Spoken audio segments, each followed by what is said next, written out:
ಈ ಸಾಕಿದ ನಾಯಿಗೆ ಮತ್ತು ಬೀದಿ ನಾಯಿಗೆ ಏನು ಫರಕ್ ಐತತ್ ಅನ್ನೋದು. ಸಾಕಿದ ನಾಯಿ ಎತ್ತು ಯಾಕೆ ಹಿಡಿದಂದ್ರೆ ಒಂದು ಪಕ್ಷ ಒಳಗಿದ್ದ ಒಂದು ಬೆಲ್ಟ್ ಹಾಕಿದ್ರು ಪಾರ್ಟಿಯವರು, ಯಡಿಯೂರಪ್ಪ ಅವರು ಅದೆಲ್ಲ ಕೂಡಿ ಅವ್ರಿಗೆ. ಆ ಬೆಲ್ಟ್ ಬಿಚ್ಕೊಂಡು ಒದ್ದು ಹೊರಗೆ ಹಾಕಿದ ನಂತರ ಅದು ಏನಾಗ್ಬಿಟ್ರಂದ್ರೆ ಎಲ್ಲ ಓಣಿ ಒಳಗೆ ಹೊಯ್ಕೂತ್ ತಿರುಗಾಡಕತ್ತದ. ಈಗ ಬಗಳ್ಕೂತ ಎತ್ನಾಳು ಹತ್ತು ಕೇಳಿದ್ರು ಅವರು. ಇಂಥ ಬೀದಿ ನಾಯಿಗಳಿಗೆ ಉತ್ತರ ಕೊಡುವಂಥ ಅಲ್ಲ, ನನ್ನ ಕಾರ್ಯಕರ್ತರು ಅವ್ನಿಗೆ ಉತ್ತರ ಕೊಡ್ತಾರೆ. ಕೀಳು ಮಟ್ಟಕ್ಕೆ ನೆಗ್ಲೆಕ್ಟ್ ಮಾಡಿಬಿಟ್ರೆ ಅವ್ನು ನಮ್ಮ ರಾಜ್ಯಾಧ್ಯಕ್ಷ. ಯಾವುದು ಬೀದಿ ನಾಯಿ ಐತಿ ಅದ್ರ ಬಗ್ಗೆ ಏನು ಕೇಳ್ತೀರಿ ಅಂತ ಹೇಳ್ಬಿಟ್ಟ.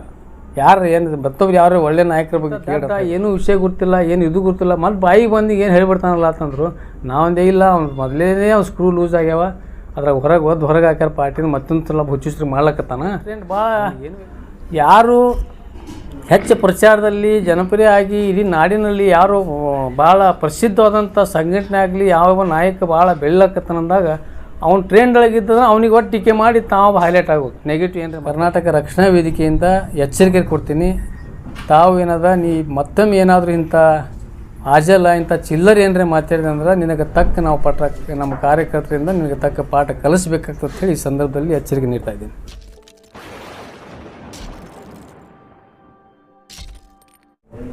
ಇವತ್ತು ಪತ್ರಿಕಾಗೋಷ್ಠಿ ಕರೆದಿದ್ದ ಉದ್ದೇಶ ಏನಂದರೆ,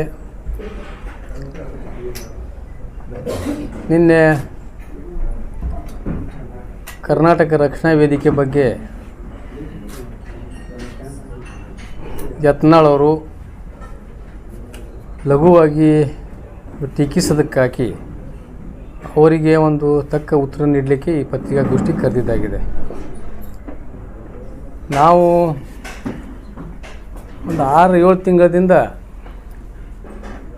ಯತ್ನಾಳ್ ಬಗ್ಗೆ ಏನೂ ಹೇಳಬಾರ್ದು, ಅದೊಂದು ಹುಚ್ಚಾಟಿತ ಶಾಸಕ, ಹುಚ್ಚಾಟಿತ ಅಲ್ಲ, ಹುಚ್ಚಾಟಿತಾಗಿ ಅವ್ನು ಹುಚ್ಚಾಗ್ಯಾನ, ಅದಕ್ಕೆ ಹುಚ್ಚಾಟಿತ ಶಾಸಕ ಅಂತ ಹೇಳಬೇಕಾಗ್ತದೆ ಇವತ್ತು. ಹುಚ್ಚಾಟಿತ ಯತ್ನಾಳ್ ಬಗ್ಗೆ ಏನು ಹೇಳಬೇಕು, ಅವನಿಗೆ ಪೂರ್ತಿ ಹುಚ್ಚಾಗ್ಬಿಟ್ಟಾನ, ಅವ್ನ ಪ್ರತಿಯೊಂದು ವಿಷಯಕ್ಕೆ ನಾವು ಹೇಳ್ಕೊತ ಕೂತ್ರೆ ಅದು ಸರಿ ಅಲ್ಲ ಅಂಥೇಳಿ ನಾವು ಬಿಟ್ಟಿದ್ದೀವಿ ಈಗ ಭಾಳ ದಿವಸದಿಂದ ಅವನ ಬಗ್ಗೆ. ಈಗ ಮತ್ತೆ ಕರ್ನಾಟಕ ರಕ್ಷಣಾ ವೇದಿಕೆ ಬಗ್ಗೆ ನಿನ್ನೆ ಮಾಧ್ಯಮದ ಮುಂದೆ ಕೆಲವು ಮಾತನಾಡಿದ್ದಕ್ಕಾಗಿ ಅವರಿಗೆ ಒಂದು ಸರಿಯಾದ ಉತ್ತರ ನೀಡಬೇಕು ತಮ್ಮ ಮುಖಾಂತರ ಅಂತೇಳಿ ನಾನು ಇವತ್ತು ಪತ್ರಿಕಾ ಮಾಧ್ಯಮ ಗೋಷ್ಠಿಯನ್ನು ಕರೆದಿದ್ದೇನೆ. ಈಗ ಅದು ಯಾಕೆ ನಾನು ಯತ್ನಾಳ್ ಬಗ್ಗೆ ಒಟ್ಟೆ ಹೇಳೋದು ಬಂದ್ ಮಾಡಿದ್ದೆ ಅಂದ್ರೆ, ಅದು ಯಾವಾಗ ಪಕ್ಷದಿಂದ ಉಚ್ಚಾಟನೆ ಅವರಿಗೆ ಮಾಡಿದ ನಂತರ ಅದು ಭಾಳ ಹುಚ್ಚಾಗಿಬಿಟ್ರೆ, ಮೊದಲು ಸ್ವಲ್ಪ ಹುಚ್ಚಿದ್ದ ಇಲ್ಲಿ ನಡೀತದೆ ಬಿಡೋದು ಬಿಟ್ಟಿದ್ದೆವು. ಈಗ ಏನಾಗ್ಬಿಟ್ರಂದ್ರೆ, ಈಗ ನಾವೊಂದು ಒಂದು ಉದಾಹರಣೆ ಹೇಳಿದ್ದೆ, ಈ ಸಾಕಿದ ನಾಯಿಗೆ ಮತ್ತು ಬೀದಿ ನಾಯಿಗೆ ಏನು ಫರಕ್ ಐತತ್ ಅನ್ನೋದು. ಸಾಕಿದ ನಾಯಿ ಎತ್ತು ಯಾಕೆ ಹಿಡಿದಂದ್ರೆ ಒಂದು ಪಕ್ಷ ಒಳಗಿದ್ದ ಒಂದು ಬೆಲ್ಟ್ ಹಾಕಿದ್ರು ಪಾರ್ಟಿಯವರು, ಯಡಿಯೂರಪ್ಪ ಅವರು ಅದೆಲ್ಲ ಕೂಡಿ ಅವ್ರಿಗೆ. ಆ ಬೆಲ್ಟ್ ಬಿಚ್ಕೊಂಡು ಒದ್ದು ಹೊರಗೆ ಹಾಕಿದ ನಂತರ ಅದು ಏನಾಗ್ಬಿಟ್ರಂದ್ರೆ ಎಲ್ಲ ಓಣಿ ಒಳಗೆ ಹೊಯ್ಕೂತ್ ತಿರುಗಾಡಕತ್ತದ. ಈಗ ಬಗಳ್ಕೂತ ಈಗ ಬಗಳದು ಬಂದ್ ಮಾಡಬೇಕಂತೇಳಿ ನಾವು ಸಾಕಷ್ಟು ವಿಚಾರ ಏನು ಹೇಳಬೇಕು, ಇವನಿಗೆ ಅದು ನಾಯಿ ಬಗಳ್ತದ ಹೋಗ್ಲಿ ಬಿಡೋದು ಹೇಳಿ ಬಿಟ್ಟರು ಸಹಿತ ಅದು ತಂದು ಚಾಳಿ ಬೀಳಾಕತ್ತಿಲ್ಲ. ಅದಕ್ಕೇನದ ನಾವು ಆ ಚಾಳಿ ಬಿಡಿಸ್ಬೇಕಂತೇಳಿ ಭಾಳಷ್ಟು ಮಂದಿ ಹೇಳಿದ್ರು ಸಹಿತ ಅವ್ನಿಗೇನಾಗ್ಬಿಟ್ಟದಂದ್ರೆ, ಈ ದೊಡ್ಡ ನಾಯಕರ ಬಗ್ಗೆ BJP ಪಕ್ಷದಲ್ಲಿ ನಾಯಕರು ಯಾರು ಇರಲಿ, ಬೇರೆ ಕಾಂಗ್ರೆಸ್ ಪಕ್ಷದಲ್ಲಿರಲಿ, ಬೇರೆ ಯಾವುದೇ ಪಕ್ಷದ ಜನತಾದಳದಲ್ಲಿ ಅವ ಏನು ಮಾಡಿಬಿಡ್ತಾನಂದ್ರೆ, ದೊಡ್ಡ ನಾಯಕರಿಗೆ ಟೀಕೆ ಮಾಡಿದ್ಕೊಳ್ಳೆ ನಾ ಭಾಳ ಹೈಲೈಟ್ ಆಗ್ತೀನಿ, ನಾನು ದೊಡ್ಡ ಲೀಡರ್ ಆಗ್ತೀನಿ ತಿಳ್ಕೊಂಡ. ನಾವು ಅದೊಂದು ಚಾಳಿ ಮೊದಲಿಂದ ಅವ ಈಗ ಚಾಲೂ ಮಾಡಿಬಿಟ್ಟಾನ. ಈಗ ನಾ ಅವ್ನಿಗೆ ಏನು ಬೀದಿ ನಾಯಿ ಮತ್ತು ಸಾಕಿದ ನಾಯಿ ಯಾಕೆ ಹೇಳ್ತಂದ್ರೆ, ಈಗ ಅದು ಬೆಲ್ಟ್ ತೆಗೆದ ನಂತರ ಅದು ಏನಾಗ್ಬಿಟ್ಟದ, ಈಗ ಉಚ್ಚಾಟಿತ ಏನು ಪಕ್ಷದಿಂದ ಅವನಿಗೆ ಇದೇ ರೀತಿ ಹಿಂಗೆ ಮಾಡ್ಲಕತ್ತಾನ ಅಂತೇಳಿ ಅವನಿಗೆ ಪಕ್ಷದಿಂದ ಉಚ್ಚಾಟನೆ ಮಾಡಿದರು. ನೀವು ಹುಚ್ಚುಚ್ಚರಂಗೆ ಮಾಡಿ ಪ್ರತಿಯೊಂದು ಬಗಳ್ಕೊಳಕತ್ತಾನ. ಇದು ಬಗಳದು ಬಿಟ್ಟದು ಕಚ್ಚು ಸ್ವಲ್ಪ ಮನೆ ಮುಂದಿಗೆ ಇವ ಸಾಕಿದ ಜನರಿಗೆ ಏನದ ಇವ ಬಗಳದು ಮತ್ತು ಎಲ್ಲಿ ನಮ್ಮ ಕಚ್ತಾನ ಇದು ಮಾಡ್ತಾನೆ ಅಂಥೇಳಿ ಅವನಿಗೆ ಬೆಲ್ಟ್ ತಕ್ಕೊಂಡು ಹೊರಗೆ ಹಾಕಿಬಿಟ್ರು. ಅದು ಬೀದಿ ನಾಯಿ ಆಗಿ ಎಲ್ಲ ಕಡೆ ಬಗಳ್ಕೊ ತಿರುಗಾಡಕತ್ತಾನ. ನಿನ್ನೆ ಏನು ಮಾಡಿಬಿಟ್ಟಂದ್ರೆ, ಒಂದು ಮಾಧ್ಯಮದ ಮುಂದೆ ಕರ್ನಾಟಕ ರಕ್ಷಣಾ ವೇದಿಕೆ ಅಲ್ಲ, ಅದು ಕಾಂಗ್ರೆಸ್ ರಕ್ಷಣಾ ವೇದಿಕೆ ಆಗಿದೆ ಅಂತ ಹೇಳಿದ್ರು. ಅವು ಈಗ ನಿನ್ನೆ ಒಂದು ವಾಟಾಳ್ ನಾಗರಾಜ್ ಅವರು ಕಾವೇರಿ ನೀರಿನ ವಿಷಯ ಕುರಿತು ಒಂದು ಬಂದನ್ನು ಕಾಲ್ ಮಾಡಿದ್ರು. ಅವರು ಆ ಒಂದು ವಿಷಯದ ಅನುಗುಣವಾಗಿ ಇವರು ಕರ್ನಾಟಕ ರಕ್ಷಣಾ ವೇದಿಕೆಯವರು ಯಾಕೆ ಬೆಂಬಲ ಕೊಟ್ಟಿಲ್ಲ ಬಂದಕ್ಕಂತ ಹೇಳಿ, ಇವರು ಕರ್ನಾಟಕ ರಕ್ಷಣಾ ವೇದಿಕೆ ಅಲ್ಲ, ಇದು ಕಾಂಗ್ರೆಸ್ ರಕ್ಷಣಾ ವೇದಿಕೆ ಐತಿ. ಬಿ ಜೆ ಪಿ ಸರ್ಕಾರ ಇದ್ದಾಗ ಟಣತು ಭಾಳ ಜಿಗಿದಾಡಿ ಹೋರಾಟ ಮಾಡ್ತಿದ್ರು. ಅದಕ್ಕಾಗಿ ಇವರು ಯಾಕೆ ಮಾಡಿಲ್ಲ ಅಂಥೇಳಿ ನಿನ್ನೆ ಮಾಧ್ಯಮದ ಮುಂದೆ ಹೇಳಿದರು. ನಾನು ಅವ್ರಿಗೊಂದು ಪ್ರಶ್ನೆ ಇವತ್ತು ಕೇಳ್ತಾ ಇದ್ದೀನಿ. ಇದೇ ಒಂದು ಬಿ ಜೆ ಪಿ ಶಾಸಕರಿದ್ದಾಗ ಕಾವೇರಿ ಹೋರಾಟಕ್ಕೆ ಬಂದ್ ಕರೆ ವಾಟಾಳ್ ನಾಗರಾಜ್ ಅವರು ಒಂದು ಬಂದ್ ಕರೆ ಕೊಟ್ಟಾಗ ಏನು ಇವರೇ ಒಂದು ಸವಾಲು ಹಾಕಿದರು, ನಂಬಲ್ಲಿ ಬಿಜಾಪುರ ಯಾರು ಬಂದ್ ಮಾಡ್ತಾರೆ ನಾನು ನೋಡ್ತೀನಿ ಅಂಥೇಳಿ. ಅವಾಗ ನಾವು ಕೂಡ ಬಂದ್ ಏನದ, ಯಾಕೆ ಸಾರ್ವಜನಿಕರಿಗೆ ತೊಂದರೆ ಕೊಡಬಾರ್ದು, ಎಲ್ಲ ಜನರಿಗೆ ಭಾಳಷ್ಟು ಜನ ತಮ್ಮ ಕಾರ್ಯಕಲಾಪಗಳಲ್ಲಿ ವಿದ್ಯಾರ್ಥಿಗಳಿಗಾಗಲಿ ಈ ರೋಗಿಗಳಿಗಾಗಲಿ ಇನ್ನಿತರ ಭಾಳಷ್ಟು ಇದು ಜನರಿಗೆ ತೊಂದರೆ ಕೊಡಬಾರ್ದು. ಬಂದರೆ ಒಂದೇ ಅದು ಅಸ್ತ್ರ ಅಲ್ಲ, ಹೋರಾಟದ ಭಾಳಷ್ಟು ರೂಪುರೇಷೆಗಳು ಸರ್ಕಾರದ ಗಮನ ಸೆಳೆಯಲಿಕ್ಕೆ, ಸರ್ಕಾರದ ಕಿವಿ ಹಿಂಡಲಿಕ್ಕೆ ಭಾಳಷ್ಟು ಅಸ್ತ್ರಗಳು ಇರ್ತಾವೆ. ಇದು ಬಂದ್ ಏನದ ಒಂದು ಕೊನೆ ಅಸ್ತ್ರ. ಇದು ಈ ಬಂದ್ ಮಾಡೋದ್ರಿಂದ ಯಾವುದೇ ಸಮಸ್ಯೆಗಳು ಪರಿಹಾರ ಆಗುವುದಿಲ್ಲ ಅಂಥೇಳಿ ನಮ್ಮ ಕರ್ನಾಟಕ ರಕ್ಷಣಾ ವೇದಿಕೆ ರಾಜ್ಯಾಧ್ಯಕ್ಷರಾದ ಟಿ ಎ ನಾರಾಯಣಗೌಡರು ಬೆಂಬಲಕ್ಕೇನಾದ್ರು ನೈತಿಕ ಬೆಂಬಲ ನಾವು ನೀಡಿದ್ದೇವೆ, ಏನು ಹೋರಾಟ ಮಾಡಿದ್ದೇವೆ.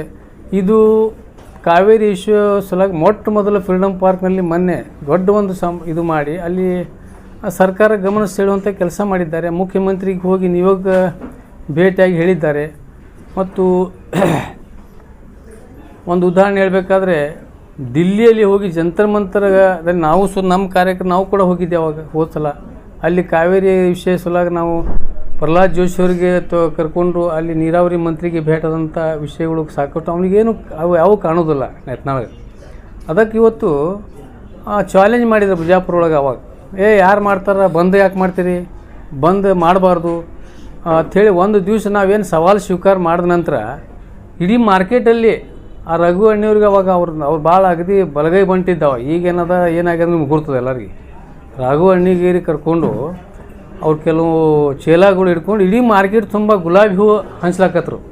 ಅವಾಗ ನಾವು ಬಂದು ಹೋದ್ಸಲ ಕಾವೇರಿ ಇದೇ ಸಮಯಕ್ಕೆ ಮಾಡಿದಾಗ ನಾವು ಬೆಂಬಲ ಕೊಟ್ಟಾಗ ಬಂದ್ ಮಾಡಬೇಡ್ರಿ, ನೀವು ಬಂದ್ ಮಾಡಬೇಡ್ರಿ ಅಂಥೇಳಿ ಎಲ್ಲರ ಕೈ ಮುಗಿದು ವ್ಯಾಪಾರಸ್ಥರಿಗೆ ಗುಲಾಬಿ ಹೂ ಕೊಡ್ಕೊತ ತಿರುಗಾಡಿದ್ರು ಇವರು. ಅವಾಗ ಬಂದ್ ಮಾಡಿರಿ, ಬಂದಕ್ಕೆ ಯಾಕೆ ಮಾಡ್ತೀರಿ ಅಂತ ಅವಾಗ ಅನ್ನೋದು. ಈಗೇನದ ಬಂದಕ್ಕೆ ಯಾಕೆ ಬೆಂಬಲ ನೀಡಿಲ್ಲ ಅಂತ ಈಗ ಅನ್ನೋದು. ಅಂದ್ರೆ ಏನು ಇವನಿಗೆ ಒಟ್ಟು ಇವನಿಗೆ ಯಾವ ಥರದ್ದು ಒಂದರೆ ಇದು ಬೇಕಲ್ಲ ಇವನಿಗೆ, ಅದಕ್ಕೆ ಯಾವ ಉದ್ದೇಶಕ್ಕೆ ಏನು ಮಾತಾಡ್ತಾನೆ ಅಂದ್ರೆ ಅವ್ನಿಗೆ ಏನು ಸಂಬಂಧ ಇಲ್ಲ. ಏನು ಬಾಯಿಗೆ ಬಂದುಬಿಡ್ತದ ದಡಲ್ಲ ಅಂತ ಹೇಳಿಬಿಡ್ತಾನೆ. ಇಂಥ ವಿಷಯಕ್ಕೇನದ ನಿನ್ನೆ ನಮ್ಮ ರಾಜ್ಯಾಧ್ಯಕ್ಷರಾದ ಟಿ ಎ ನಾರಾಯಣಗೌಡರ ಬಳಿ ಸಾಯಂಕಾಲ ಒಂದು ಇಬ್ಬರು ಟಿ ವಿ ಚಾನಲ್ ವರದಿಗಾರರು ಹೋಗಿದ್ದರು. ಈ ಯತ್ನಾಳ್ ಬಗ್ಗೆ ಈ ರೀತಿ ಹೇಳ್ಯಾರ, ನಿಮ್ಮ ಪ್ರತಿಕ್ರಿಯೆ ಏನಂತ ಹೇಳಿ ಕೇಳಕ್ಕೆ ಹೋದಾಗ ನಮ್ಮ ರಾಜ್ಯಾಧ್ಯಕ್ಷರಾದ ಟಿ ಎ ನಾರಾಯಣಗೌಡರು ಏನು ಹೇಳಿದ್ರಂದ್ರೆ, ಯತ್ನಾಳ್ ಅಂತ ಕೇಳಿದ್ರು ಅವರು. ಇಂಥ ಬೀದಿ ನಾಯಿಗಳಿಗೆ ಉತ್ತರ ಕೊಡುವಂಥ ಅಲ್ಲ, ನನ್ನ ಕಾರ್ಯಕರ್ತರು ಅವನಿಗೆ ಉತ್ತರ ಕೊಡ್ತಾರೆ ಅಂತ ಹೇಳಿದ್ರು ಅವರು. ಬೀದಿ ನಾಯಿಗಳಿಗೆ ಬೊಗಳವರಿಗೆ ಅಂಥವ್ರು ಉತ್ತರ ಕೊಟ್ಟರೆ ನಂದು ಮರ್ಯಾದೆ ಅಲ್ಲ. ನಾನು ಇಡೀ ಒಂದು 80 ಲಕ್ಷ ನೋಂದಾಯಿತ ಸದಸ್ಯರ ಸಾಮ್ರಾಜ್ಯದ ಅಧ್ಯಕ್ಷ ಅಂತ ಹೇಳಿದ್ರು ಅವರು. ಇಂಥ ಚಿಲ್ಲರ್ ಇಂಥ ರಾಜಕಾರಣಿಗಳಿಗೆ ಅವ್ನ ಯತ್ನಾಳ್ ಬಗ್ಗೆ ನನಗೇನು ಅವ್ನಿಗೆ ಉತ್ತರ ಕೊಟ್ಟರೆ ನಂದು ಮರ್ಯಾದೆ ಅಲ್ಲ ಅಂತ ಹೇಳಿಬಿಟ್ಟರು ನಮ್ಮ ರಾಜ್ಯಾಧ್ಯಕ್ಷ ಸಾಯಂಕಾಲ. ಇಂಥ ವಿಷಯಗಳು ಇವತ್ತು ಕರ್ನಾಟಕ ರಕ್ಷಣಾ ವೇದಿಕೆ, ಇದು ನಮ್ಮ ಕರ್ನಾಟಕ ರಕ್ಷಣಾ ವೇದಿಕೆ ತಮಗೆಲ್ಲರಿಗೂ ಗುರ್ತಿದ್ದಾಗಿ ಇಡೀ ನಾಡಿನ ಜನರಿಗೆ ಎಲ್ಲ ಗುರ್ತೈತಿ. ಮೂಲೆಯಲ್ಲಿ ನಮ್ಮ ಕಾರ್ಯಕರ್ತರು ಇವತ್ತು ಪಡೆ ಇದೆ. ಇದು ಒಂದು ಜಾತ್ಯತೀತ ಸಂಘಟನೆ, ಇದೊಂದು ಪಕ್ಷಾತೀತ ಸಂಘಟನೆ. ಕಾರ್ಯಕರ್ತರು ಮತ್ತು ಪದಾಧಿಕಾರಿಗಳು ಯಾವುದೇ ಪಕ್ಷದ ಅಭಿಮಾನಿಗಳಿರಬಹುದು, ಆದರೆ ಪಕ್ಷದಲ್ಲಿ ಯಾವುದೇ ಪದಾಧಿಕಾರಿ ಇಲ್ಲ. ಮತ್ತು ಇದರಲ್ಲಿ ನಾವು ಮೊದಲಿಗೆ ನಮ್ಮದೊಂದು ಸಿದ್ಧಾಂತ ಏನಿದೆ ಅಂದರೆ, ನಾಡಿಗೆ ಅನ್ಯಾಯ ಆದಾಗ, ಜಲಕ್ಕೆ ಅನ್ಯಾಯ ಆದಾಗ ಮತ್ತು ನೆಲಕ್ಕೆ ಭಾಷೆಗೆ ಏನಾರು ಅನ್ಯಾಯ ಆದಾಗ ಯಾವುದೇ ಮುಲಾಜಿಲ್ಲಾರ್ದು, ಯಾವುದೇ ಸರ್ಕಾರ ಇಲ್ಲದು ನಾವು ಕಟಬದ್ಧರಾಗಿ ಅವರ ಒಂದು ವಿರುದ್ಧ ಕಿವಿ ಹಿಂಡುವಂಥ ಕೆಲಸ ಭಾಳಷ್ಟು ಸಮಯದಲ್ಲಿ ಮಾಡಿದ್ದಾಗಿದೆ. ಇವರಿಗಿಷ್ಟು ಗುರ್ತಿಲ್ಲ. ನಾರಾಯಣಗೌಡ ಬಗ್ಗೆ, ಕರ್ನಾಟಕ ರಕ್ಷಣಾ ವೇದಿಕೆ ಬಗ್ಗೆ ಹೇಳ್ತಾರೆ. ಇದೇ ಇದು ಕಾಂಗ್ರೆಸ್ ಕರ್ನಾಟಕ ರಕ್ಷಣಾ ವೇದಿಕೆ ಅಂದ್ರೆ ನಮ್ಮ ಹೋರಾಟಗಳು ಯಾವಾಗಲೂ ಯಾವುದೇ ಸರ್ಕಾರ ಇರಲಿ ನಾವು ಮಾಡಿದ್ದು ಸಾಕಷ್ಟು ಉದಾಹರಣೆಗಳು ಅದಾವ, ತಮಗೂ ಕೂಡ ಗುರ್ತೈತಿ. ಈಗ ಹೋದ ಸಲನೇ ಮೊನ್ನೆ ಕಾಂಗ್ರೆಸ್ ಸರ್ಕಾರ ಇದ್ದಾಗೆ ಮಾನ್ಯ ಸಿದ್ದರಾಮಯ್ಯ ಅವರು ಮುಖ್ಯಮಂತ್ರಿ, ಉಪಮುಖ್ಯಮಂತ್ರಿ ಡಿ.ಕೆ. ಶಿವಕುಮಾರ್ ಇದ್ದಾಗ ಈ ಒಂದು ಕನ್ನಡ ನಾಮಫಲಕ್ಕಾಗಿ 60% ನಾಮಫಲಕದಲ್ಲಿ ಕನ್ನಡ ಕಡ್ಡಾಯವಾಗಿ ಆಗಲೇಬೇಕಂತ ಹೇಳಿ ಒಂದು ದೊಡ್ಡ ಐತಿಹಾಸಿಕ ಹೋರಾಟ ಬೆಂಗಳೂರಿನಲ್ಲಿ ನಾವು ಮಾಡಿದ್ದೇವೆ. ಆ ನಿಮಿತ್ತ ಪ್ರಯುಕ್ತವಾಗಿ ಆಗ ಕಾಂಗ್ರೆಸ್ ಸರ್ಕಾರದೇ ಮುಖ್ಯಮಂತ್ರಿ, ಕಾಂಗ್ರೆಸ್ ಸರ್ಕಾರದೇ ಉಪಮುಖ್ಯಮಂತ್ರಿ ಇದ್ದಾಗೆ ನಾವು ಹೋರಾಟ ಮಾಡಿದ್ದು. ನಮ್ಮ ಟಿ.ಎ. ನಾರಾಯಣಗೌಡರು 16 ದಿವಸ ಪರಪ್ಪನ ಅಗ್ರಹಾರ ಜೈಲಿನಲ್ಲಿ, ಅವ್ರ ಜೊತೆ ನಾವು ಕೂಡ 14 ದಿವಸ, ನಾನು ನಮ್ಮ ಮಹಾದೇವರಾವ್ಜಿ ಉಪಾಧ್ಯಕ್ಷರು, ನಾವು 14 ದಿವಸ ರಾಜ್ಯಾಧ್ಯಕ್ಷರ ಜೊತೆ ನಾವು ಪರಪ್ಪನ ಅಗ್ರಹಾರದಲ್ಲಿ ನಾವು ಜೈಲು ವಾಸ ಮಾಡಿದ್ದೆವು. ಇನ್ನೂ ಅದು ಮೊಕದ್ದಮೆ ನಡೀತಾ ಇದೆ. ಇಂಥವು ಹಲವಾರು ಕೇಸ್ಗಳು ನಮ್ಮ ಮೇಲೆ 7 ಕೇಸ್ ಇದ್ದಾವೆ. ನಮ್ಮ ರಾಜ್ಯಾಧ್ಯಕ್ಷರ ಮೇಲಂತೂ ಭಾಳಷ್ಟು ಈ ನಾಡಿನ ಹಿತಕ್ಕಾಗಿ, ನಾಡಿನ ಭಾಷೆಗಾಗಿ ಮತ್ತು ಜಲಕ್ಕಾಗಿ, ನೆಲಕ್ಕಾಗಿ ಪ್ರತಿಯೊಂದು ವಿಷಯ ಏನಾದರೂ ಕೇಂದ್ರ ಸರ್ಕಾರ ಮಲ್ತಾಯಿ ಧೋರಣೆ ಮಾಡಿದಾಗ ಮತ್ತು ಯಾವುದೇ ಸರ್ಕಾರ ಈ ಒಂದು ನನ್ನ ನಾಡಿನ ಜನತೆಗೆ ಏನಾದರೂ ಅನ್ಯಾಯ ಆದಾಗ ತಕ್ಕ ಒಂದು ಮೊದಲೇ ಹೋರಾಟ ಇಳಿಯೋದು ಹಾದಿ ಮೇಲೆ ಇಳುವಂಥ ಹೋರಾಟ ಮಾಡುವಂಥ ಸಂಘಟನೆ ಅಥವಾ ಯಾವ ವ್ಯಕ್ತಿ ಇದ್ದರೆ ಅವರು ಟಿ.ಎ. ನಾರಾಯಣಗೌಡ ಕರ್ನಾಟಕ ರಕ್ಷಣಾ ವೇದಿಕೆ. ಇಂಥ ಎಲ್ಲ ವಿಷಯಗಳು ಇದ್ದರೂ ಸಹಿತ ಇವತ್ತು ಕರ್ನಾಟಕ ರಕ್ಷಣಾ ವೇದಿಕೆ, ಕಾಂಗ್ರೆಸ್ ರಕ್ಷಣಾ ವೇದಿಕೆ ಅಂತ ಹೇಳುವಂಥ ಇದು ಮೂರ್ಖ ಯತ್ನಾಳ ಏನದಲ್ಲ, ಇವನಿಗೆ ನಾನು ಮತ್ತೊಮ್ಮೆ ಇಲ್ಲಿ ಎಚ್ಚರಿಕೆ ಕೊಡ್ತಾಯಿದ್ದೀನಿ. ಕರ್ನಾಟಕ ರಕ್ಷಣಾ ವೇದಿಕೆಯ ಬಗ್ಗೆ ಆಗಲಿ, ಯಾಕಂದರೆ ನಿನಗೆ ಏನದ ನಿನ್ನ ಜೀವನ ಒಳಗೆ ನಿಂದು ಮೊದಲು ನೀನು ನೋಡ್ಕೊ. ಮೊದಲ ನಿನಗೇನು ನೈತಿಕ ಐತಿ ಮತ್ತೊಬ್ರಿಗೆ ಹೇಳಕ್ಕೆ? ನೀ ಯಾವ ಹೋರಾಟ ಮಾಡಿ ನೆಲ ಜಲ ಭಾಷೆ ಬಗ್ಗೆ ಒಂದು ದಿವಸರೇ ಕನ್ನಡ ಭಾಷೆ ಬಗ್ಗೆ ಮಾತಾಡಿ, ಮತ್ತು ನೀನೇ ಕೇಂದ್ರ ಸರ್ಕಾರದ ಮಂತ್ರಿ ಕೂಡ ಆಗಿದ್ದೀನಿ ನಾನು. ಏನು ಅವಾಗ ರೈಲ್ವೆದಲ್ಲಿ ಒಂದು ಕನ್ನಡ ನಾಮಫಲಕ ಹಾಕ್ಲಕ್ಕೆ ನಿನಗೆ ಆಗಿಲ್ಲ, ಒಬ್ಬ ರೈಲ್ವೆ ಮಂತ್ರಿ ಇದ್ದಾಗ. ಈಗ ಮೊನ್ನೆ ಸೋಮಣ್ಣವ್ರು ಇದ್ದರು, ಕೆಲವೊಂದು ಅವರು ಕನ್ನಡ ಒಂದು ವಿಚಾರಗಳಲ್ಲಿ ಕೆಲವೊಂದು ಸ್ಪಂದಿಸ್ತಾ ಇದ್ದಾರೆ. ಅವರು ಈಗ ನಮ್ಮ ರೈಲ್ವೆ ಮಂತ್ರಿ ಕೆ. ಎನ್. ಸೋಮಣ್ಣವ್ರು ಅದಾರಲ್ಲ, ಅವರು ಪ್ರತಿಯೊಂದು ನಮ್ಮ ರಕ್ಷಣಾ ವೇದಿಕೆಗಳಿಗೆ ಯಾರ್ಯಾರು ಯಾವಾಗ ಹೋಗಿ ಏನು ಮನವಿ ಕೊಡ್ತೇವೆ ನಾವು ಅದಕ್ಕೆಲ್ಲ ಸ್ಪಂದಿಸಿ ಕೆಲವೊಂದು ಇಂಪ್ಲಿಮೆಂಟ್ ಅವರು ಮಾಡ್ತಾ ಬಂದಿದ್ದಾರೆ. ಇವರು ಏನು ಪುಣ್ಯಾತ್ಮ ಬಂದು ಬಿಜಾಪುರದ ಬೆಂಗಳೂರು ಹೋಗ್ಲಿಕ್ಕೆ ಇನ್ನೂರಿಗೆ ರೈಲ್ವೆ ಆಗಿಲ್ಲ. ನಾವೇನೋ ತಿಳ್ಕೊಂಡಿದ್ದೇವೆ, ನಮ್ಮ ಲೋಕಸಭಾ ಸದಸ್ಯರು, ಮಂತ್ರಿಗಳು, ಕೇಂದ್ರ ಮಂತ್ರಿ, ರೈಲ್ವೆ ಮಂತ್ರಿನಾಗೇನಪ್ಪ ನಮಗೆ ಒಂದು 4-5 ಕಡೆ ಅನುಕೂಲ ಆಗುವಂತಂದು ರೈಲ್ವೆ ಆಗ್ಬೋದು ಅಂತ ತಿಳ್ಕೊಂಡಿದ್ದೇವೆ. ಬೆಂಗಳೂರಿಗೆ ಹೋಗ್ಲಿಕ್ಕೆ ಇನ್ನೂರಿಗೆ ನಮಗೆ ರೈಲ್ವೆ ಆಗಿಲ್ಲ. ಇಂಥ ಎಲ್ಲ ವಿಷಯಗಳು ಇಟ್ಕೊಂಡು ಇವತ್ತು ಏನು ನೈತಿಕ ಐತೈತಿ ಮತ್ತೊಬ್ರಿಗೆ ಹೇಳಕ್ಕೆ? ಬರೀ ಅವ್ನಿಗೇನು ಚಾಳಿ ಏನಾಗ್ಬಿಟ್ಟದಂದ್ರೆ ಬರೀ ದೊಡ್ಡವ್ರಿಗೆ ಈಗ ಏನಾಗಿದೆ, ಟಿ.ಎ. ನಾರಾಯಣಗೌಡ್ರ ಬಗ್ಗೆ ಮತ್ತು ರಕ್ಷಣಾ ವೇದಿಕೆ ಇದೊಂದು ಟ್ರೆಂಡ್ ಭಾಳ ಯಾರು ಹೆಚ್ಚು ಪ್ರಚಾರದಲ್ಲಿ ಜನಪ್ರಿಯ ಆಗಿ ಇಡೀ ನಾಡಿನಲ್ಲಿ ಯಾರು ಭಾಳ ಪ್ರಸಿದ್ಧವಾದಂಥ ಸಂಘಟನೆ ಆಗಲಿ, ಯಾವ ನಾಯಕ ಭಾಳ ಬೆಳ್ಳಕತ್ತನಂದಾಗ ಅವ್ನು ಟ್ರೆಂಡ್ ಒಳಗಿದ್ದದ್ರೆ ಅವ್ನಿಗೆ ಒಟ್ಟು ಟೀಕೆ ಮಾಡಿ ತಾವು ಹೈಲೈಟ್ ಆಗೋದು, ನೆಗೆಟಿವ್ ಏನಾರ ಮಾತಾಡಿ. ಈಗ ನೋಡಿರಿ ಎಂಥ ಹುಚ್ಚ, ಇಡೀ ನಾಡಿನಲ್ಲಿ ಪ್ರಜ್ವಲ್ ರೇವಣ್ಣ ಬಗ್ಗೆ ಯಾರೂ ಅದ್ರ ಬಗ್ಗೆ ಪ್ರತಿಕ್ರಿಯೆ ಮಾಡಿಲ್ಲ. ಇಡೀ ಜನತಾದಳದವರೇ ಹೇಳಿಲ್ಲ, ಯಾರು BJP ಇದ್ರ ಬಗ್ಗೆ. ಒಬ್ಬ ನಾಯಕರೇ ಒಬ್ಬನೇ ಯಾವ ವ್ಯಕ್ತಿ ಪ್ರಜ್ವಲ್ ರೇವಣ್ಣದು ರೇಡ್ ಹಾಕಿದ ನಂತರ ಅದ್ರ ಬಗ್ಗೆ ಅವ ಬೆಂಬಲ ನೀಡ್ತಾನಂದ್ರೆ ಈ ರೀತಿ ಒಂದು ಅಂದ್ರೆ ಬೆಂಬಲ ಅಂದ್ರೆ ಮತ್ತು ಅದು ಬೆಂಬಲ ನೀಡ್ದಂಗೆ ಆಗಿಬಿಡ್ತದೆ. ಈ ರೀತಿ ಒಬ್ಬರೇ ಎಲ್ಲರೇ ಪತ್ರಿಕೆ ನಾವು ಯಾವ ವ್ಯಕ್ತಿನೂ ಕೂಡ ಪ್ರಜ್ವಲ್ ರೇವಣ್ಣ ಹಾಕಿದ್ದು ತಪ್ಪೈತೆ ಅಂತ ಹೇಳಿ ಯಾರೂ ಅದ್ರ ಬಗ್ಗೆ ಮಾಡಿಲ್ಲ. ಇದು ಏನದು ಇಂಥವ್ರಿಗೆ ಬೆಂಬಲ ನೀಡ್ತಾನವ ಅಂದಾಗ ಇವೆಲ್ಲ CD ಕಂಪ್ನಿ ಇವೆಲ್ಲ ಒಂದು ಸಂಘಟನೆ ಮಾಡೋಕೆ ಅಸೋಸಿಯೇಷನ್ ಮಾಡ್ಕೋಬೇಕು ಇವರು. ಹಾಗೆ ಇವನು ಏನದಾನ ಮತ್ತು ಇನ್ನೊಂದು ಪ್ರಜ್ವಲ್ ರೇವಣ್ಣ ಅದು ಹಾಕಿದ್ದು ಹಂಗದ, ಹಿಂಗೈತಿ, ರಾಜಕೀಯ ಐತಿ, ಅದು ಬಿಡದಿ ಸಲುವಾಗಿ ಮಾಡ್ಲಕತ್ತಾರ. ಅದು ಅಂದರೆ ಇಂಡೈರೆಕ್ಟ್ಲಿ ಅವನಿಗೆ ಬೆಂಬಲ ಕೊಟ್ಟಂಗೆ ಆಗ್ತದೆ ಈ ರೀತಿ ಹೇಳಿದ್ರೆ. ಇಂಥವ್ರಿಗೆ ಇಡೀ ರಾಜ್ಯದಲ್ಲ, ಇಡೀ ರಾಷ್ಟ್ರದಲ್ಲಿ, ಇಡೀ ವಿಶ್ವದಲ್ಲೇ ಅಂಥ ಒಂದು ಹಗರಣಗಳು ಮಾಡಿ ಒಳಗೆ ಹೋದಂಥ ಒಬ್ಬ ಆರೋಪಿಗಳ ಬಗ್ಗೆ ಇವ್ರು ಬೆಂಬಲ ನೀಡ್ತಾರಂದ್ರೆ ಇವನು ಎಷ್ಟು ನೈತಿಕ ಮತ್ತು ಎಷ್ಟು ಇವ್ನು ಐತೆ ಅನ್ನೋದು ಇದ್ರ ಮೇಲೆ ನಾವು ಇವತ್ತು ವಿಚಾರ ಮಾಡಬೇಕಾಗ್ತದೆ. ಅದ್ರ ಜೊತೆಗೆ ಏನದ ಇವನಿಗೇನು ನೈತಿಕತೆ ಇಲ್ಲ. ಈಗ ಮೊನ್ನೆ ಸೋಮಣ್ಣ ಅವರು ನಡುವೊಂದು ಯಾವುದೋ ಒಂದು ಮತ್ತೆ ವೈರಲ್ ಆಗಿತ್ತು TV9 ಒಳಗೆ. ಸೋಮಣ್ಣ ರೈಲ್ವೆ ಮಂತ್ರಿಯವರು ಇವಂದವ್ರು ವಾಕ್ಸಮರ ಆಗುವಾಗ ಅವ್ರು ಕೇಳಿದ್ರು, ಮೊನ್ನೆ ಒಂದು 2-3 ದಿವಸ ಹಿಂದೆ ಮತ್ತೆ ವೈರಲ್ ಆಗಿತ್ತು ಅದು. ವಾಜಪೇಯಿ ಪ್ರಧಾನಮಂತ್ರಿ ಆಗುವ ಸಮಯದಲ್ಲಿ ನೀ ಎಷ್ಟು ರೊಕ್ಕ ತೊಗೊಂಡ್ಯಪ್ಪ ಅಂತ ಕೇಳಿದ್ರು ಅವ್ರು. ಅದಕ್ಕೆ ನಿರಂತರ ಉತ್ತರ ಕೊಡಬೇಕಾಗಿತ್ತು ಅವ್ರಿಗೆ. ಅಲ್ಲಿ ಏನು ಹೇಳ್ತಾರೆ, ಪ್ಯಾ ಮಾಡ್ಕೋದು ಬರೀ ಇಲ್ಲ ಹಂಗೆ ಹಿಂಗಾಯ್ತು ಅಲ್ಲ, ಪುನಃ ಹೇಳಬೇಕಾಗಿತ್ತು, ನಾವು ರೊಕ್ಕ ತೊಗೊಂಡಿಲ್ಲ, ಅದು ಸಿದ್ಧ ಮಾಡು, ಇಲ್ಕ ನೀರು ರಾಜೀನಾಮೆ ಕೊಡು, ನಾ ರಾಜೀನಾಮೆ ಕೊಡ್ತೀನಿ, ನಾನು ರಾಜಕೀಯ ನಿವೃತ್ತಿ ಅಂತ ಹೇಳಬೇಕು. ಅವಾಗ ಇವೆಲ್ಲ ನಾಟಕ ಕಂಪನಿ ಬಿಡೋಪ್ಪ. ಅದಕ್ಕಾಗಿ ಏನದ ಎಲ್ಲ ಜನರಿಗೆ ನಿಂದು ಇತಿಹಾಸ ಗುರ್ತದ. ಈ ಹೋಗಿಗೇನದ ಸಂಘಟನೆಗಳ ಮೇಲೆ ನಮ್ಮ ಕರ್ನಾಟಕ ರಕ್ಷಣಾ ವೇದಿಕೆ ಏನೇನು ಮಾಡ್ಲಾಕತ್ತೀವೋ ಏನಿಲ್ಲ. ಇವತ್ತು ರೈಲ್ವೇದಲ್ಲಿ ಕನ್ನಡದಲ್ಲಿ ಪರೀಕ್ಷೆ ಬರೆಯುವಂಥದ್ದೊಂದು ಏನಾದರೂ ಒಂದು ಕಾರ್ಯ ಇವತ್ತು ಆಗಿದ್ದರೆ ನಮ್ಮ ಹೋರಾಟದ ಪ್ರತಿಫಲ.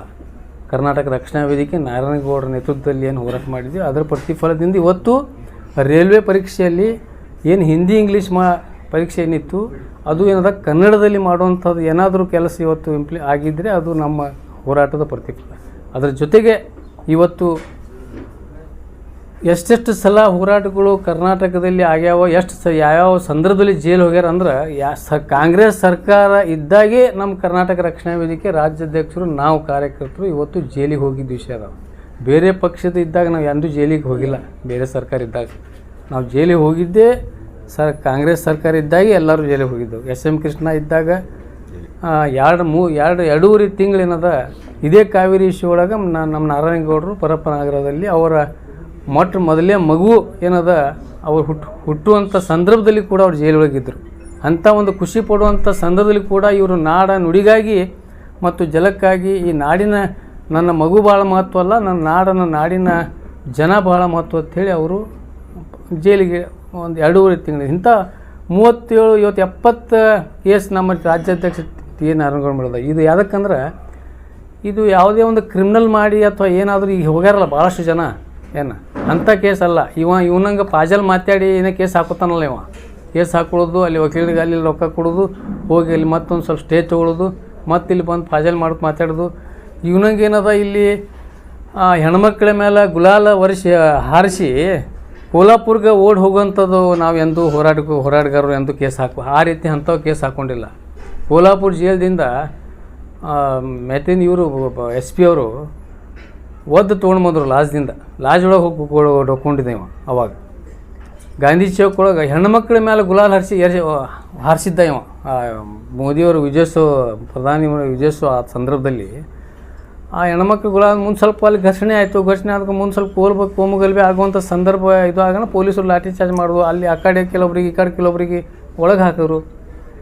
ಇವ ಏನದ ಎಲ್ಲ ಕಾರ್ಯಕರ್ತರಿಗೆ ಜಗಳ ಹಚ್ಚಿ ಕೋಲ್ಹಾಪುರ ಲಾಜ್ ಒಳಗೆ ಹೋಗಿ ಡೊಕ್ಕೊಂಡು ಕೂತಿದ್ದ. ಓಡಿ ಹೋಗಿ ರಾತ್ರಿ ಅವು ಕಾರ್ಯಕರ್ತರಲ್ಲಿ ಏನು ಮಾಡಬೇಕು ಅವನ ಜೊತೆ ಇದ್ದವರೆಲ್ಲರೂ ಅವಾಗ ಹೋಗಿ ಒದ್ದು ತೊಗೊಂಡು ಬಂದು ಅಂಥ ಕೇಸ್ ಹಾಕೊಂಡ.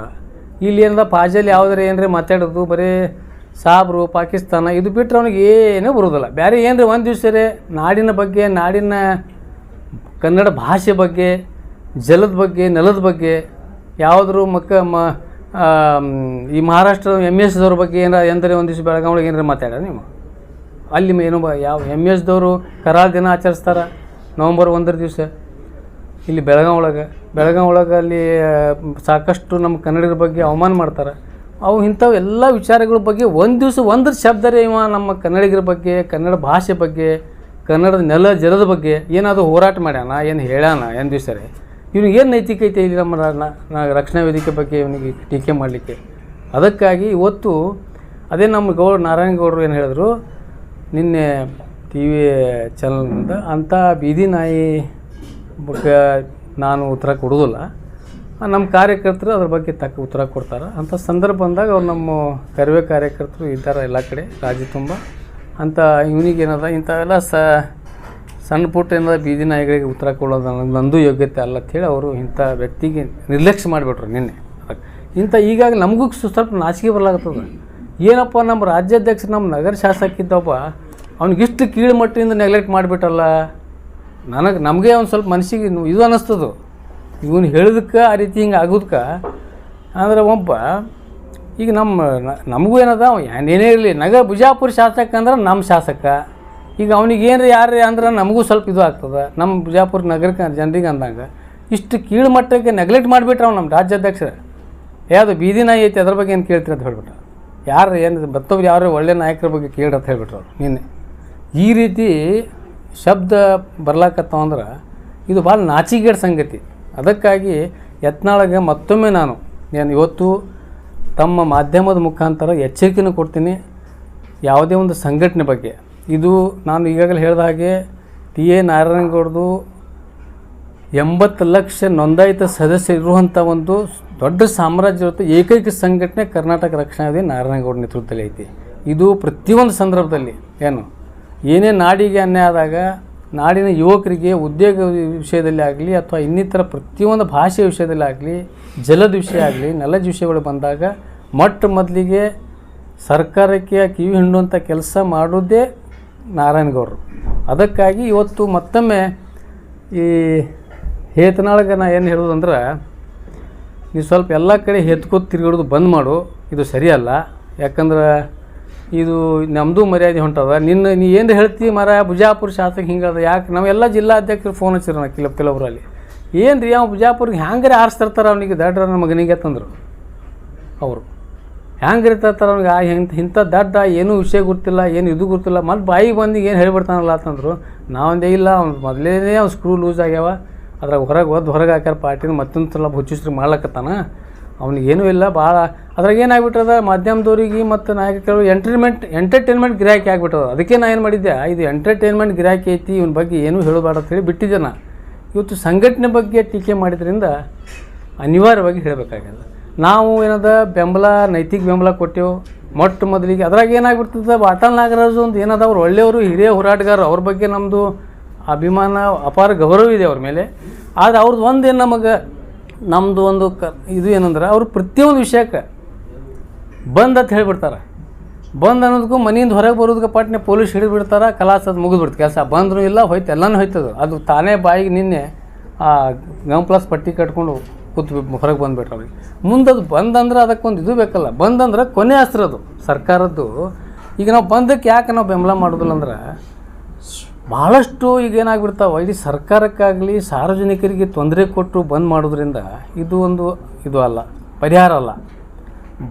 ಇದು ಕೊನೆ ಅಸ್ತ್ರ ಅಂದರೆ ಭಾಳಷ್ಟು ಇದು ಅದಾವ. ಈಗಾಗಲೇ ಮಾನ್ಯ ಮುಖ್ಯಮಂತ್ರಿಗಳು ಸರ್ವಪಕ್ಷ ಸಭೆ ಕರೆದ್ರು ಇದೇ ಕಾವೇರಿ ವಿಷಯ ಸಲಾಗ. ಎಲ್ಲ ಮಾಜಿ ಮುಖ್ಯಮಂತ್ರಿಗಳು, ಪಕ್ಷದ ಎಲ್ಲ ವಿವಿಧ ಪಕ್ಷದ ಅಧ್ಯಕ್ಷರುಗಳು, ಎಲ್ಲ MP ಗಳು ಕರೆಸಿ ಅದ್ರ ಬಗ್ಗೆ ಅವರು ಸವಿಸ್ತಾರವಾಗಿ ಅದರ ಬಗ್ಗೆ ಚರ್ಚೆ ಮಾಡಿ ಏನು ಮಾಡಬೇಕು ಅನ್ನೋದು ಅವ್ರು ನಿರ್ಣಯ ಮಾಡಿಕೊಂಡ್ರು. ಅಂದರೆ ಇದು ಕಾನೂನಾತ್ಮಕವಾಗಿ ನಾವು ಇದಕ್ಕೆ ಹೋರಾಟ ಮಾಡೋಣ ಅಂಥೇಳಿ ಒಂದು ನಿರ್ಣಯ ತೊಗೊಂಡ್ರು. ಎಲ್ಲ ಸರ್ವಪಕ್ಷದವ್ರು ಕೂಡ ನಿರ್ಣಯ ತೊಗೊಂಡ್ರು ಹೋದ 15 ದಿವಸದಿಂದ ಇಲ್ಲಿ ದಿಲ್ಲಿ ಒಳಗೆ. ಮತ್ತು ಯಾರೂ ತಪ್ಪಿಸಿಲ್ಲವ. ಕುಮಾರಸ್ವಾಮಿ ಅವರು ಅದಾರ, ಪ್ರಹ್ಲಾದ್ ಜೋಶಿ ಅವರು ಬಂದಿದ್ದಾರೆ, ಎಲ್ಲ ಪಕ್ಷದ ಸಂಸದರು ಅದಾರಲ್ಲಿ, ಎಲ್ಲ ಪಕ್ಷದ ಅಧ್ಯಕ್ಷರು ಅದಾರ, ಎಲ್ಲ ಮಾಜಿ ಮುಖ್ಯಮಂತ್ರಿಗಳು ಅದಾರ ಎಲ್ಲರೂ. ಅಲ್ಲಿ ಎಲ್ಲ ಒಂದು ನಿರ್ಣಯ ತೊಗೊಂಡಾರ. ಈಗೇನದ ಸುಪ್ರೀಂ ಕೋರ್ಟ್ಗೆ ಈಗಾಗಲೇ ಹಾಕಿದ್ದಾರೆ, ನಡೆದು ಅದ್ರ ಬಗ್ಗೆ. ಈಗಾಗಲೇ ಮಳಿನೂ ಬರ್ಲಾಕತ್ತ, ಇದು ಅದು ಜಲಾಶಯ ಒಳಗೆ ಇದು ಆಗ್ಲಕತ್ತ. ಇಂಥದ್ರಾಗ ಬಂದ್ ಮಾಡಿಬಿಟ್ವಿ ಅಂದ್ರೆ ಅದಕ್ಕೆ ಒಂದು ಪರ್ಯಾಯ ಅಲ್ಲ ಅಂಥೇಳಿ ನಾವೇನು ಮಾಡೀವಿ, ನೈತಿಕ ಬೆಂಬಲ, ಹೋರಾಟಕ್ಕೆ ಬೆಂಬಲ ಇದ್ದೇ ಇರ್ತದೆ. ಯಾಕಂದ್ರೆ ಒಬ್ಬ ನಾಡಿನ ಬಗ್ಗೆ ಅಥವಾ ಒಂದು ಯಾವುದೇ ಒಂದು ನೀರಿನ ಬಗ್ಗೆ ಒಬ್ಬ ಹಿರಿಯ ಹೋರಾಟಗಾರ ಒಬ್ಬ ಕರೆ ಕೊಟ್ಟನಂದ್ರೆ ನಾವು ಕೂಡ ನೈತಿಕ ಬೆಂಬಲ ನೀಡಬೇಕಾಗ್ತದೆ ಮಾಡಿವಿ. ಅದ್ರ ಬಂದ್ ಮಾಡಲಿಕ್ಕೆ ನಾವು ಎಂದೂ ಇದು ಮಾಡಿಲ್ಲ. ಅದಕ್ಕೆ ಮತ್ತೊಮ್ಮೆ ಹೇಳ್ತೀನಿ, ನೀವೊಂದು ಇದ್ರಾಗ ಯಾಕೆ ಮತ್ತೊಮ್ಮೆ ಹಿಂಗೊಮ್ಮೆ ಹೋದ ಸಲನೇ ಮತ್ತೊಮ್ಮೆ ಹೇಳಬೇಕಾಗ್ತದೆ. ಈಗ ಇನ್ನೊಮ್ಮೆ ನಾವು ಬಂದ್ ಮಾಡ್ಲಿಕ್ಕೆ ಕಾಲ್ ಮಾಡಿದಾಗ ಕಾವೇರಿ ಅದೇ ನಮಗೇನು ಸಂಬಂಧ, ಅದು ನೀವ್ಯಾಕೆ ಇಲ್ಲಿ ಬಂದ್ ಮಾಡಿ, ಯಾರು ಬಂದ್ ಮಾಡ್ತೀರಿ ನಾನು ನೋಡ್ತೀನಿ ಅಂತ ಹೇಳಿಬಿಟ್ಟ. ಅದಕ್ಕೆ ನಾವು ಮತ್ತೆ ಸವಾಲು ಸ್ವೀಕಾರ ಮಾಡಬೇಕಾಯ್ತು, ಅನಿವಾರ್ಯ ಆಯ್ತು ನಮಗೆ. ಯಾಕಂದ್ರೆ ನಾವು ಈಗ ಇವ ಬಂದ್ ಮಾಡಿಬಿಟ್ರೆ ನನಗೆ ಅಂಜಿ ಬಂದ್ ಮಾಡಿಲ್ಲ ಅಂತ ಹತ್ತಿದ. ಅದಕ್ಕೆ ನಾವೇನು ಮಾಡಿದ್ವಿ, ಆಯಿತು ನಾವು ಬಂದ್ ಮಾಡ್ತೀವಿ, ಏನು ಮಾಡ್ತೀವಿ ಮಾಡತ್ತೇಳಿ ನಾವು ಬಂದಕ್ಕೆ ಕಾಲ್ ಮಾಡಿದೆವು. ಕಾಲ್ ಮಾಡಿ ಅವ್ರ ಆಫೀಸ್ ಮುಂದೆ ಅವನದೇ ಪುತ್ಳಿ ಸುಟ್ಟಿದೆವು ನಾವು. ಏನು ರೀ, ಅವನದು ಪುತ್ಳಿ ಮಾಡಿ ಅವ್ನು ಇದು ಮಾಡಿ ಸ್ವತಃ ಅವ್ನು ಗೇಟ್ ಮುಂದೆ ಹೋಗಿ ಅವ್ನು ಬೋರ್ಡ್ ಮುಂದೆ ಅದು ದೊಡ್ಡ ಎಲ್ಲ ತಾವು ಮಧ್ಯಮದವರೆಲ್ಲ ಬಂದಿದ್ರು ಅವಾಗ. ಎಲ್ಲ ಇದು ಆಯಿತು. ಅವಾಗ ಇದು ಮಾಡಿ ಇವ್ರು ಎಲ್ಲಿ ನಾವು ಸವಾಲು ಸ್ವೀಕಾರ ಮಾಡೋಣ ಎಲ್ಲ ಮಾರ್ಕೆಟ್ ಒಳಗೆ ಮೀಟಿಂಗ್ ಕರೆದು ಅವ್ರಿಗೆಲ್ಲರಿಗೆ ಕೈ ಮುಗಿದ್ರು. ಇಲ್ಲ ನೀವು ದಯಮಾಡಿ ಬಂದ್ ಮಾಡಬೇಡ್ರಿ, ಗುಲಾಬಿ ಹೂವು ಕೊಡೋದು ಎಲ್ಲ ಈ ರೀತಿ ಹಿಂಗೆ ಮಾಡಿಕೊಂಡು ಒಮ್ಮೆ ಬಂದು ಯಾಕೆ ಮಾಡ್ತಿರತ್ತಾರ, ಈಗ ಬಂದ್ ಮಾಡಿರ ಬೆಂಬಲ ಯಾಕೆ ಕೊಟ್ಲತ್ತಾನ, ಈಗ ಹುಚ್ಚುಚ್ಚರಾಗಿ ಮಾತಾಡಿದ್ರಿಂದ ಅದಕ್ಕೆ ಏನಾಗ್ಬಿಟ್ಟದ, ಇದು ಹುಚ್ಚು ಹಿಡಿದ್ಬಿಟ್ಟದ ಇವನಿಗೆ. ಅದಕ್ಕೆ ನಮ್ಮದು ಮರ್ಯಾದೆ ತೆಗಿಲಾಕತ್ತಾನ ಇಡೀ ರಾಜ್ಯ ಒಳಗೆ, ತಂದಂತೂ ಮರ್ಯಾದೆನೇ ಇಲ್ಲ. ಅದಕ್ಕೆ ಮತ್ತೊಮ್ಮೆ ಯತ್ನಾಳ್ ಅವರಿಗೆ ನಾನು ಕರ್ನಾಟಕ ರಕ್ಷಣಾ ವೇದಿಕೆಯಿಂದ ಎಚ್ಚರಿಕೆ ಕೊಡ್ತೀನಿ. ತಾವು ನೀ ಮತ್ತೊಮ್ಮೆ ಏನಾದರೂ ಇಂಥ ಆಜಲ್ಲ ಇಂಥ ಚಿಲ್ಲರ್ ಏನರೇ ಮಾತಾಡಿದಂದ್ರೆ ನಿನಗೆ ತಕ್ಕ ನಾವು ನಮ್ಮ ಕಾರ್ಯಕರ್ತರಿಂದ ನಿನಗೆ ತಕ್ಕ ಪಾಠ ಕಲಿಸ್ಬೇಕಾಗ್ತದೆ ಹೇಳಿ ಈ ಸಂದರ್ಭದಲ್ಲಿ ಎಚ್ಚರಿಕೆ ನೀಡ್ತಾ ಇದ್ದೀನಿ. ಮೊನ್ನೆ ನಮ್ಮ ಹೋರಾಟ, ನಮ್ಮ ಮನವಿಗೆ ಸ್ಪಂದಿಸಿ ರಾಜ್ಯ ಸರ್ಕಾರವೇ ತ್ರಿಭಾಷಾ ಸೂತ್ರ ಮಾಡಬೇಕಂತೇಳಿ ನಾವೇ ಇದು ನಮ್ಮದೇ ಹೋರಾಟ. ಇದು ಕರ್ನಾಟಕ ರಕ್ಷಣಾ ವೇದಿಕೆ ನಾರಾಯಣಗೌಡ ಹೋರಾಟದಿಂದೇ ಕಡ್ಡಾಯವಾಗಿ ಕನ್ನಡ ಬೇಕೇ ಬೇಕಂತ ಹೇಳೋಣ. ನಿನ್ನೆ ನೀವು ನೋಡಿರ್ಬೇಕು ಪತ್ರಿಕೆಗಳು, ನಿನ್ನೆ ನಿನ್ನೆ ಮೊನ್ನೆ ತ್ರಿಭಾಷೆ ಇದ್ರೆ ನಿನ್ನೆ ಮತ್ತೆ ಬಂದಿದೆ, ಇಂಪ್ಲಿಮೆಂಟ್ ಆಗಿದೆ. ಅದ್ರ ಪ್ರತಿಫಲ ಯಾರ್ದು ಐತನ, ಅದು ಯಾವ ನಮ್ಮದು ಹೋರಾಟದ ಪ್ರತಿಫಲ ಅದು. ಈಗ 60% ಆಗ ಇದು ಸುಗ್ರೀವಾಜ್ಞೆ ಮಾಡಿದ್ದು ನಮ್ಮ ಪ್ರತಿಫಲ. ನಾವು 14 ದಿವಸ, ನಾನು ಪರಪ್ಪನಗರ, ನಮ್ಮ ರಾಜು ನನ್ನ ಜೊತೆ ಇವರೊಬ್ಬರಿದ್ದರು. ಈಗ ಪರಪ್ಪನಗರ 14 ದಿವಸ ನಾವಿದ್ದೆವು, 16 ದಿವಸ ರಾಜ್ಯದ, ಯಾಕಂದ್ರೆ ಬೇಲ್ ಆಗಿತ್ತು, ಮತ್ತು 3 ಕೇಸ್ ಅದಾವ ಅಂತೇಳಿ ಅವ್ರಿಗೆ ಮತ್ತೆ ಎಕ್ಸ್ಟೆಂಡ್ ಮಾಡಿ 17 ದಿವ್ಸಕ್ಕೆ ಬಿಟ್ರು ಅವರು. ನಾವು 14 ದಿವ್ಸಕ್ಕೆ ನಾವು ಬಿಡುಗಡೆ ಆದೆವು ಅಲ್ಲಿ ಹೋದ ವರ್ಷ.